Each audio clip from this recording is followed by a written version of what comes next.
नमस्कार,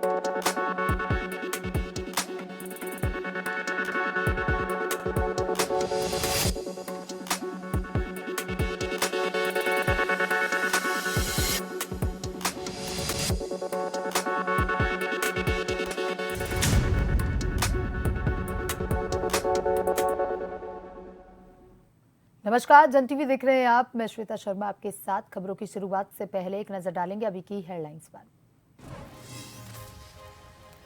केदारनाथ विधानसभा सीट के लिए उपचुनाव की तारीख का ऐलान। 20 नवंबर को होगी वोटिंग। 23 को आएंगे नतीजे। बीजेपी कांग्रेस में है टक्कर।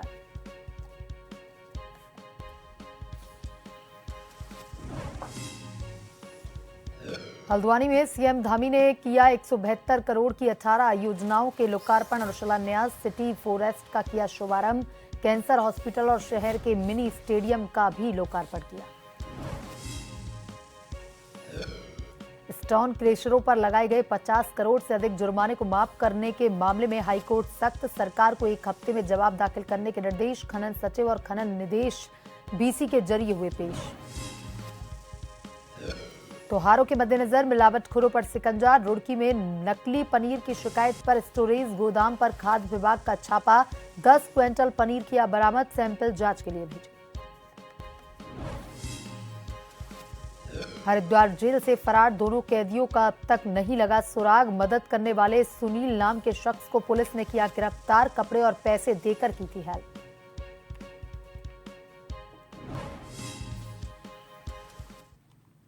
और अब खबरें विस्तार से। केदारनाथ विधानसभा सीट के उपचुनाव के लिए निर्वाचन आयोग ने तिथि घोषित कर दी है। बता दें कि उपचुनाव के लिए 20 नवंबर को मतदान होगा और 23 नवंबर को परिणाम घोषित होंगे। वहीं इसी क्रम में बताते चले कि केदारनाथ से भाजपा विधायक शीला रानी रावत के निधन के बाद इस सीट पर उपचुनाव हो रहे हैं। प्रदेश के अपर मुख्य निर्वाचन अधिकारी विजय कुमार जोगदंडे ने चुनाव की प्रक्रिया की जानकारी दी। उन्होंने कहा कि केदारनाथ विधानसभा सीट के लिए कुल 90,540 मतदाता अपने मताधिकार का प्रयोग करेंगे। इन मतदाताओं में 44,765 पुरुष मतदाता हैं, जबकि 45,565 महिला मतदाता प्रत्याशियों के भाग्य का फैसला करेंगी। अपर मुख्य निर्वाचन अधिकारी विजय कुमार जोगदंडे ने बताया कि 22 अक्टूबर को नोटिफिकेशन जारी होगा। 29 अक्टूबर को नामांकन की अंतिम तिथि है।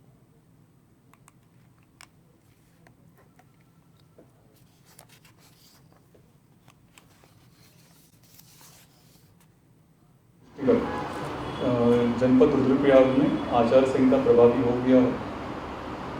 साथ में जो चुनाव कार्यक्रम निर्वाचन आयोग के द्वारा जारी किया गया है उसके अनुसार 22 अक्टूबर को चुनाव की अधिसूचना जारी किया जाएगा। उसके उपरांत जो है जनपद में 29 अक्टूबर तक नामांकन जमा करने का अंतिम तिथि निर्धारित किया गया है।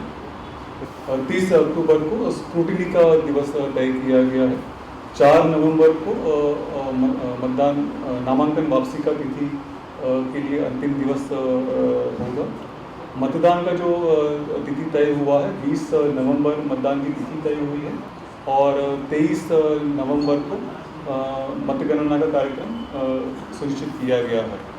इसके अनुसार हमारा जो है 15 अक्टूबर से लेकर 25 नवंबर तक का जो एक अवधि होगा, इस बीच में आदर्श आचार संहिता प्रभावी होगी।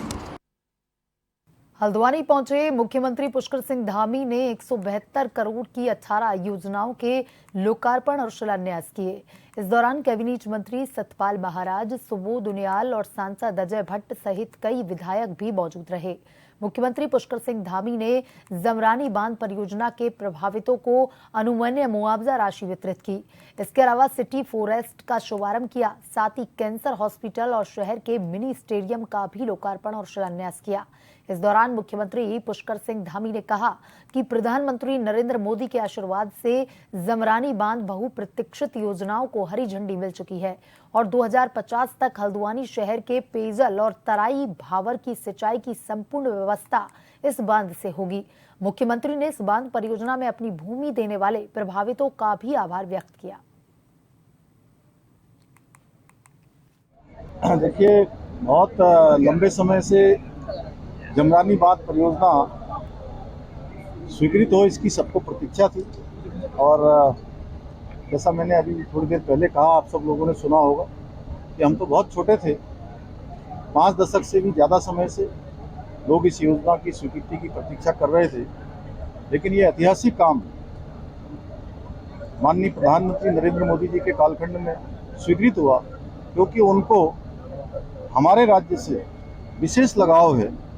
उनके हृदय में उत्तराखंड बसता है और ये बहुप्रतीक्षित जमरानी बांध परियोजना हमको उन्होंने स्वीकृत करके दी। हरिद्वार जेल से 2 कैदियों के भाग जाने से जिले में हड़कंप मच गया था, जिसके बाद एसएसपी हरिद्वार ने एसआईटी समेत 10 टीमों का गठन किया। वहीं पुलिस को एक सफलता हाथ लगी है। जेल से भागने के बाद दोनों कैदी सुनील के लेबर कॉलोनी सेक्टर 2 में मिले, जहां उसने उसे कुछ कपड़े और पैसे देकर उनकी मदद की। पुलिस की पड़ताल में सुनील का नाम आने के बाद सिरकुल पुलिस ने गिरफ्तार कर जेल भेज दिया।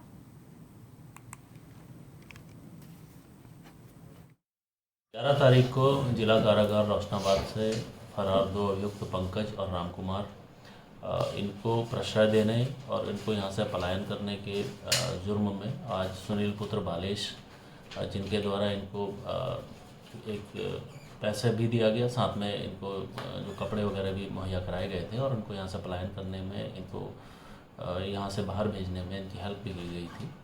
यह जानते हुए कि ये अभियुक्त जेल से फरार हैं और पुलिस को इनकी तलाश है, इसके बावजूद इनके द्वारा ये जो कृत्य है इस पर आज इनको न्यायिक अभिरक्षा में जेल भेजा जा रहा है। साथ में अन्य अभियुक्तों को भी हम लोग आइडेंटिफाई कर रहे हैं, जिनके द्वारा इनको मदद दी गई या इनको यहाँ से पलायन करने में मदद की गई, उनके खिलाफ भी कार्रवाई की जाएगी। और इसी खबर पर ज्यादा जानकारी के साथ हमारे संवाददाता सरफराज अली फोन लाइन पर जुड़ चुके हैं। सरफराज, हरिद्वार जेल से भागे 2 कैदियों के बारे में अभी तक कोई जानकारी हासिल नहीं हो पाई है, लेकिन उन्हें मदद करने वाले सुनील का नाम सामने आया है, गिरफ्तार भी उसे किया गया है। अभी तक की जांच पड़ताल में क्या कुछ सामने आ पाया है सरफराज?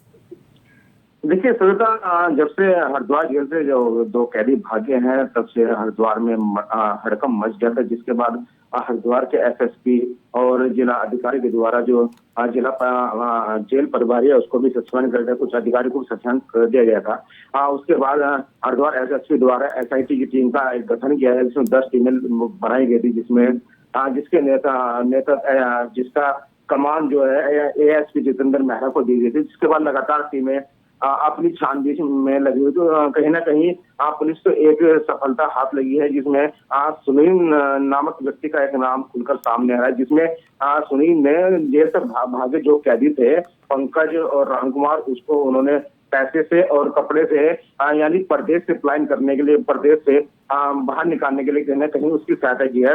उसके साथ साथ ही हरिद्वार की जो एसएसपी है उनका कहना है कि एक सफलता हाथ लगी है और जो जेल से भागे कैदी है वो कहीं ना कहीं जल्द ही पुलिस की गिरफ्त में होंगे और दोबारा उनको जेल भेजा जाएगा। जी सरफराज, तमाम जानकारी के लिए धन्यवाद।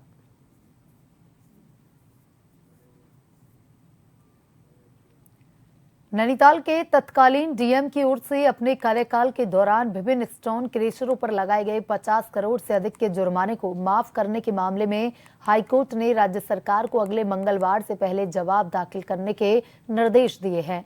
हाईकोर्ट के पूर्व के आदेश के क्रम में वीडियो कॉन्फ्रेंसिंग के माध्यम से खनन सचिव और खनन निर्देशक पेश हुए। कोर्ट ने उनसे पूछा कि एक जिलाधिकारी किस नियमावली के तहत खुद के लगाए जुर्माने को माफ कर सकता है। कार्यवाहक मुख्य न्यायाधीश मनोज कुमार तिवारी एवं न्यायमूर्ति विवेक भारती शर्मा की खंडपीठ के समक्ष मामले की सुनवाई हुई। चोर गलिया नैनीताल निवासी सामाजिक कार्यकर्ता भवन पोखरिया ने हाईकोर्ट में जनहित याचिका दायर कर कहा था कि वर्ष 2016 और 17 में नैनीताल के तत्कालीन जिलाधिकारी ने कई स्टोन क्रेशरों पर अवैध खनन व भंडारण करने पर लगाए गए करीब 50 करोड़ से अधिक के जुर्माने को माफ कर दिया था। याचिका में कहा गया कि जिलाधिकारी ने उन्हीं स्टोन क्रेशरों का जुर्माना माफ किया जिन पर जुर्माना करोड़ों में था।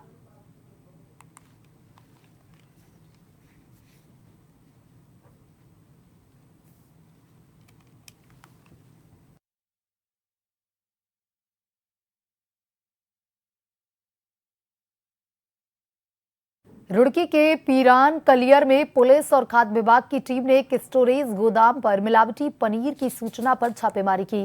छापेमारी के दौरान 10 क्विंटल पनीर टीम को बरामद हुआ, जिसका सैंपल जांच के लिए भेजा गया।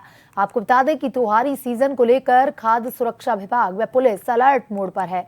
पीरान कलियर पुलिस को सूचना मिली कि नई बस्ती पीरान कलियर में एक स्टोरेज गोदाम पर मिलावटी पनीर लाया जा रहा है।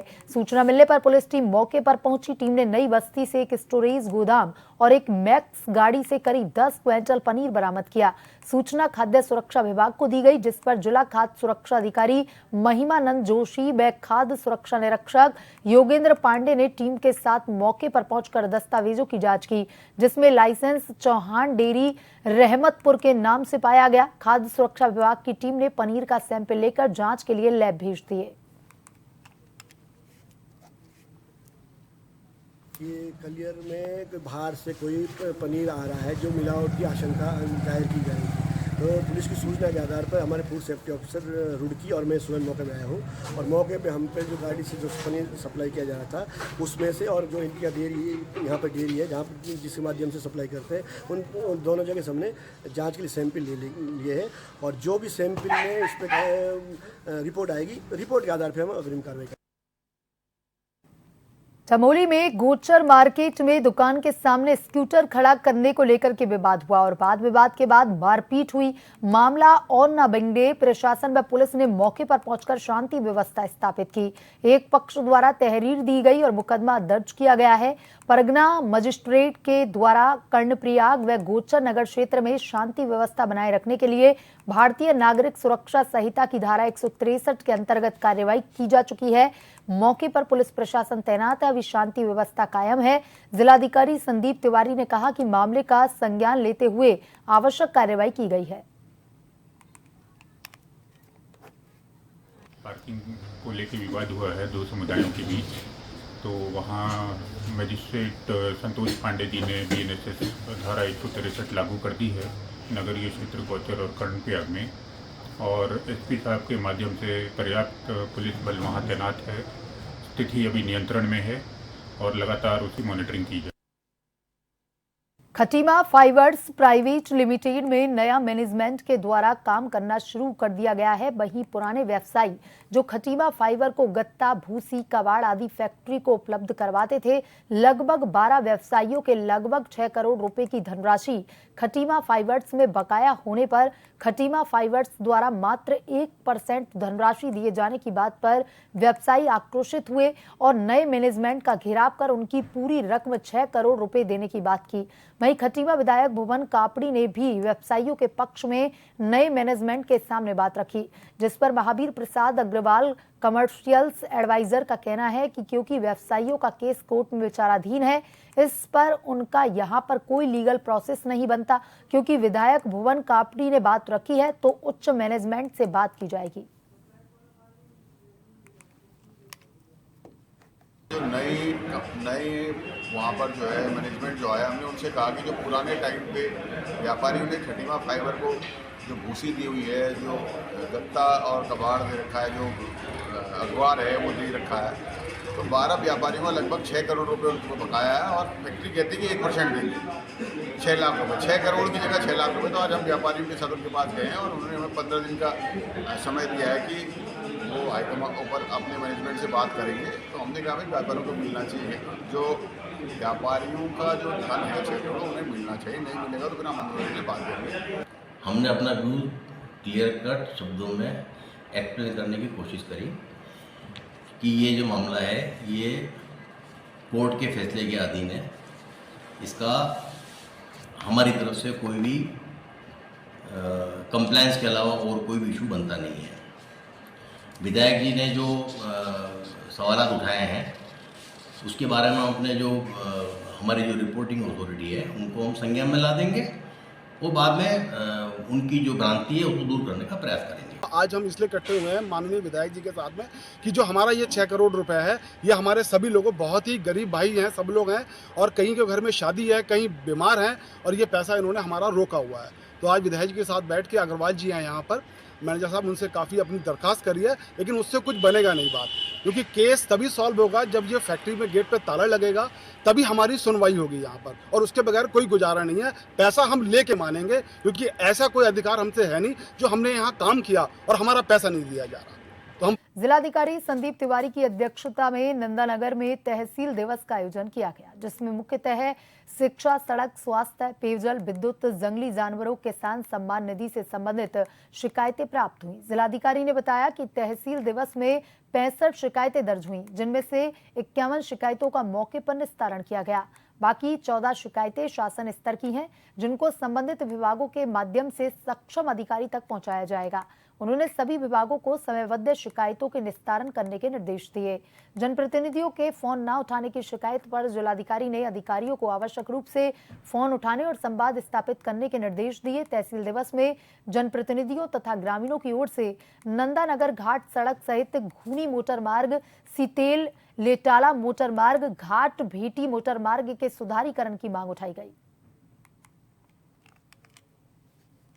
में तहसील दिवस में 65 शिकायतें हमें प्राप्त हुई हैं और जिनमें से करीब 51 का निस्तारण हमने मौके पे कर दिया और 14 शिकायतें जो हैं शासन स्तर की हैं, जिन्हें अप्रोप्रिएट चैनल से सक्षम अधिकारी तक पहुंचाया जाएगा। और अधिकांश शिकायतें शिक्षा विभाग, PMGSY और विद्युत विभाग की थी। तो सभी अधिकारियों को निर्देशित कर दिया है कि अगले 7 दिन 10 दिन फील्ड में रहते हुए इनका निस्तारण करें। प्रदेश की राजधानी देहरादून से मात्र 30 किलोमीटर दूरी पर स्थित नरेंद्र नगर विधानसभा के दूरस्थ गांव कोडारना में बायोमेडिकल वेस्ट ट्रीटमेंट प्लांट स्थापित किया गया है। बता दें कि इस प्लांट का विरोध स्थानीय ग्रामीण लगातार लंबे समय से करते चले आ रहे हैं। यहां बीते रोज महिला कांग्रेस जिलाध्यक्ष अंशुल त्यागी ने डोईवाला में प्रेस वार्ता कर इस प्लांट पर सवालिया निशान खड़े किए। तो वहीं ग्रामीणों के साथ महिला कांग्रेस जिलाध्यक्ष अंशुल त्यागी ने प्लांट के गेट के बाहर धरना प्रदर्शन करते हुए कहा कि इस प्लांट के यहां स्थापित होने से पहाड़ों की आबो हवा पर प्रतिकूल प्रभाव पड़ सकता है। एक तरफ सरकार पर्यावरण संरक्षण की बड़ी बड़ी बातें कर रही है, तो वहीं दूसरी ओर पहाड़ों की खूबसूरत वादियों को दूषित करने का काम कर रही है। स्थानीय ग्रामीणों द्वारा जब तक इस प्लांट के खिलाफ आवाज उठाई जाती रहेगी, जब तक प्लांट दूसरी जगह नहीं स्थापित करवाया जाता। हमें ना तो किसी से दिक्कत है, किसी इंसान से दिक्कत नहीं है कि जिन्होंने ये लगवाया है। हमें है दिक्कत इस प्लांट से।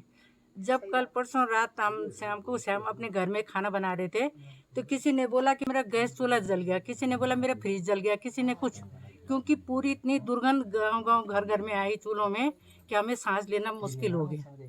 क्योंकि ये आपसी वैसी लड़ाई तो है नहीं, ये तो वैसे सिर्फ प्लांट की लड़ाई है ना।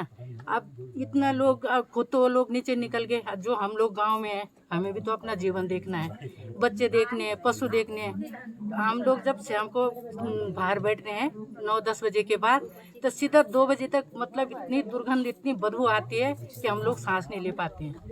चाहते हैं कि ये प्लांट हट जाए और इससे बहुत दिक्कत हो रही है लोगों को। अगर हम ऐसे आंदोलन करेंगे।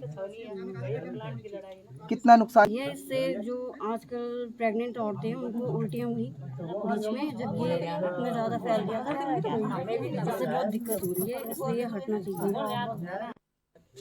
और मैं इससे 2020 से इसके खिलाफ लड़ रहा हूँ। कम से कम 2 बार इसके स्टे भी लेके आया हूँ हाई कोर्ट से, और हमने इसको पूरा अध्ययन किया है इसके बारे में, कि इसको प्लांट के बारे में पढ़ा है, गूगल में सर्च भी किया है। इसका जो धुलाई का वो होता है, पानी होता है, जब इसको धुलाई करते हैं, इसको कम से कम 10,000 से 15,000 लीटर पानी चाहिए धुलाई करने के लिए। तो उसको जो पानी का रिसाव होता है, उसका गंदा पानी होता है, उसमें पर्यावरण में या ज़मीन में रिसाव करके इसमें जानवरों को, पक्षियों को और मनुष्यों को भी बहुत ज़्यादा उससे हानि है। और इनकी जो गाड़ियाँ आती हैं वो रास्ते में सिरिंज, ब्लड, ये सब वहाँ रास्ते में पड़ा रहता है।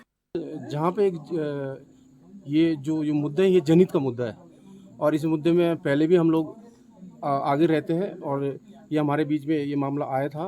भगवान सिंह भाई यहाँ के लोकल निवासी, तो उन्होंने हमें बोला था कि यहाँ पे ये प्लांट लगा है, और 2020 से ये लड़ रहे हैं सरकार से।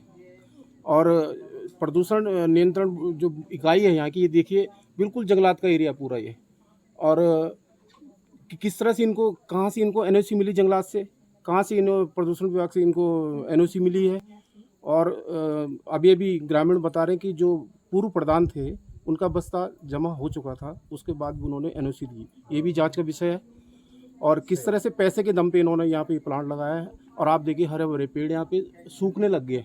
मसूरी में जिलाधिकारी देहरादून साविन बंसल के निर्देशों के बाद मसूरी से 2 किलोमीटर नीचे पेट्रोल पंप के पास 32 करोड़ से निर्मित 212 कारों के लिए मल्टी लेवल पार्किंग के संचालक को लेकर प्रशासन और पुलिस ने कमर कस ली है, जिसको लेकर मंगलवार को एसडीएम मसूरी अनामिका के नेतृत्व में परिवहन विभाग, जिला प्रशासन, पर्यटन विभाग, पुलिस और नगरपालिका मसूरी के अधिकारियों द्वारा पार्किंग का निरीक्षण किया गया और पार्किंग के संचालन किए जाने को लेकर कार्य योजनाएं तैयार की गईं।